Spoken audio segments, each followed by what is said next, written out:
happy that you've been very faithful to this channel and this program, Crossviews. And on today's program, we have so many gentlemen here, including you out there, who are going to analyze things here.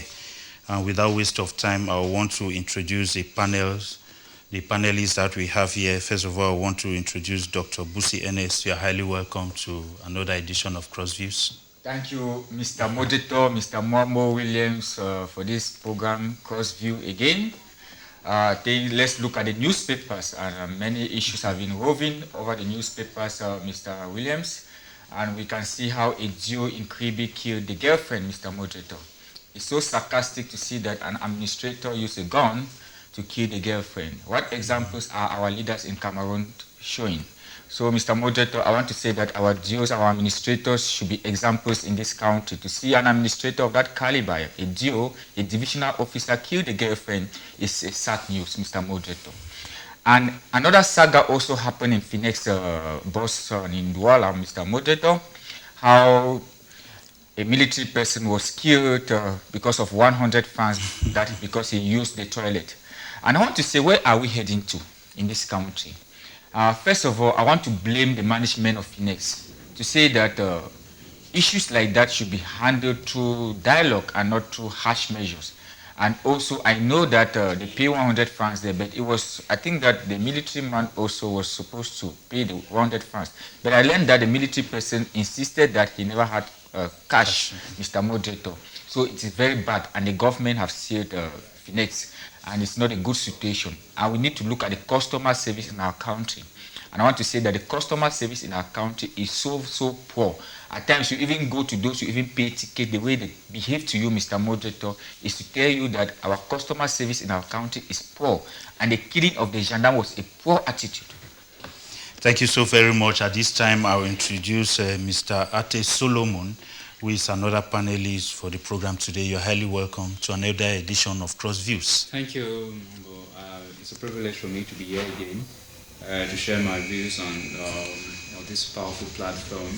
I just want to step into what Dr. Busi just said about the killing of Gerndame, the unfortunate situation where Gerndame has to lose his life because he couldn't afford to pay 100 francs to ease himself. It's an unfortunate situation, and if I may have to disagree with Dr. Busi, I'll have to emphasize a lot on the issue of customer service. Yeah. Why would I pay a heavy sum of money and then they still expect me to pay 100 francs to ease myself? It doesn't really make sense for me, because when you are charging me for a certain fee, you're charging me for everything, including customer service. In other words, you are saying social services in workplaces should be free. That are supposed to be given to customers for free. But unfortunately, it looks like in Cameroon, we get into different sectors without even knowing how to manage them. This is a transport sector that has to do with, first of all, hospitality. That's the core principle of the transport sector.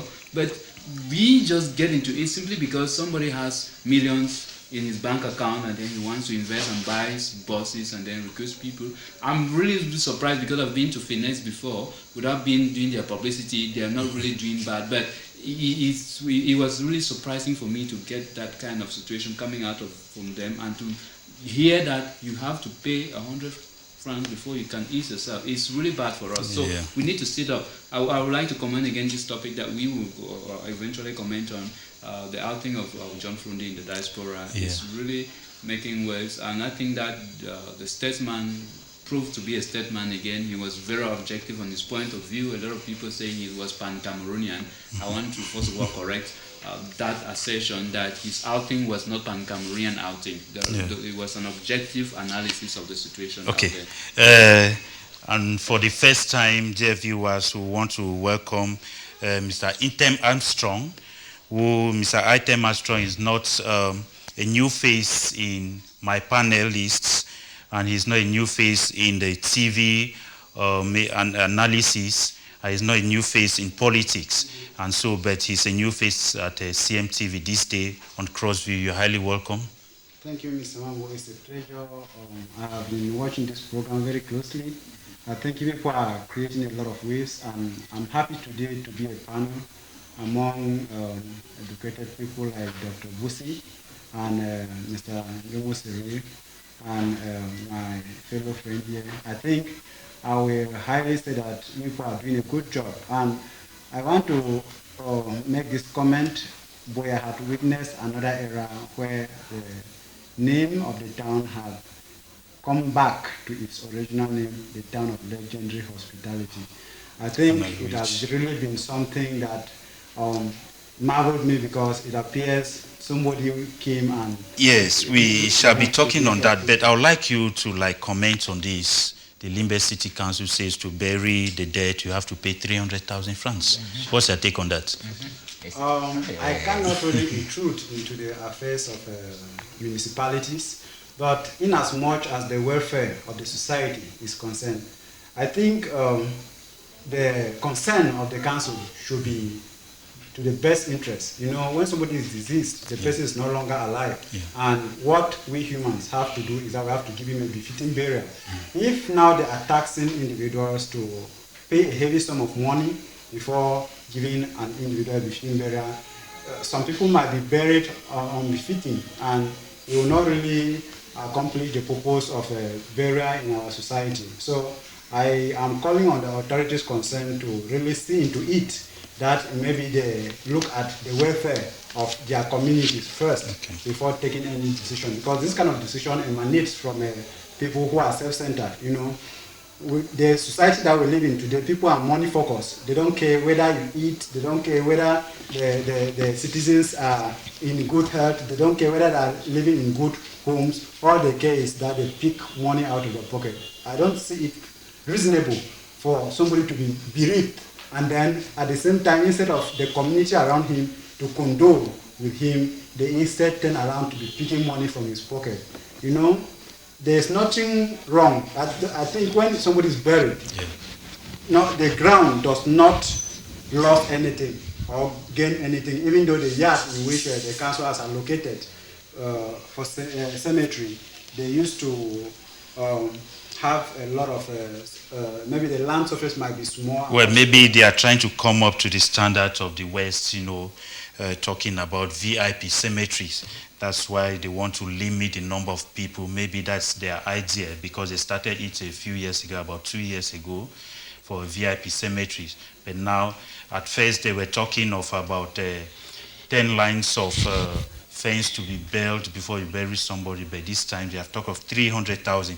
We are still to come to that in future, maybe. I think, you know, when you talk of VIP cemeteries, I completely disagree, because the main problem in our country, which is causing many people to bury their fellow loved ones in cemeteries, is simply because they don't have homes.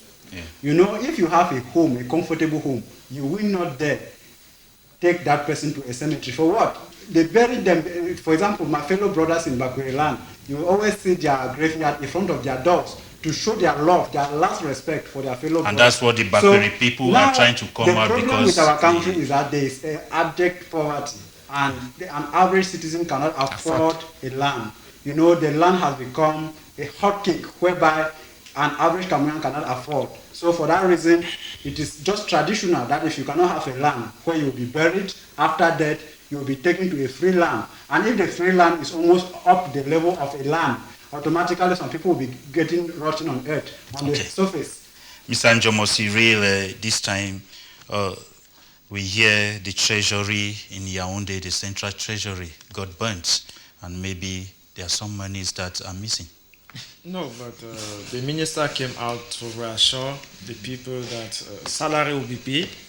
As we talk, some of my friends have already received salary, and I want to look at them. First start, good evening to you, thousands of viewers out there, and to my co-panelists on the set. I'm happy to be here again, Mr. Mambo.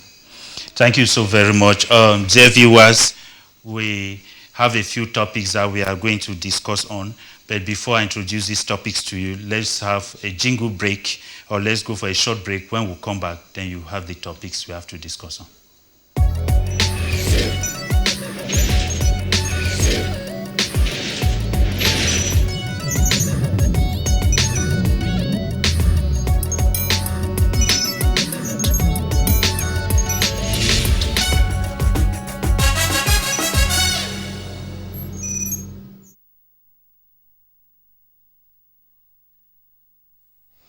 Dear viewers, the boy has